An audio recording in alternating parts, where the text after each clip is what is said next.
Rich Paul has drawn a line in the sand for NBA teams.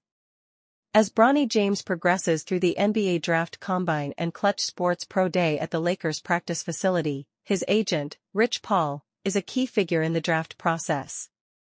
With Bronny's stock on the rise, he has several workouts scheduled with teams ahead of the 2024 NBA Draft.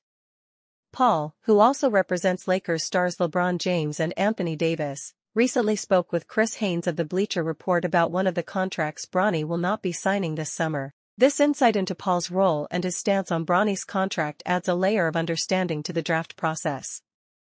When asked if it is true that he wouldn't sign Bronny to a two-way contract, Rich Paul replied, "Yes, that's absolutely true. Teams know that. I'm not doing that." Paul claims that Bronny's desire to be limited to the NBA roster sends a clear message to all teams. It doesn't seem like Clutch wants Bronny to take the two-way player route, where they split their time between the NBA and the G League, which is what many second-round selections end up doing. Making this claim probably implies that some teams won't be selecting Bronny in the draft. Bronny will not sign a two-way contract, so if they do want to choose him, they will either need to offer him a position on the roster or let him go. Rich Paul draws line in the sand over Bronny's contract situation. Chris Haynes then asked Paul about where Bronny could get drafted. Paul said, "Bronny's range has been all over. Some teams think he goes 20 to 40, some say 30 to 50, and some teams think he'll go undrafted.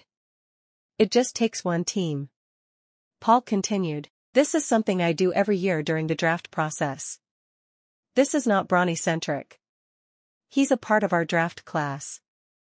I have to try to help find the right fit for all my guys as well as the right deal.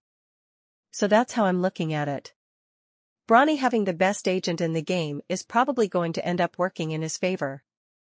The Lakers and other organizations are anticipated to cooperate with Bronny before to the 2024 NBA Draft, even if he could frighten some people away. Despite the fact that a two-way deal is off the table, someone will probably choose him in June due to the high level of interest in his potential. Lakers supporters have stated that they want the club to choose Bronny, and because this year's draft class is regarded as one of the weakest in recent memory, it would not be a bad idea to take a chance on the son of your biggest player.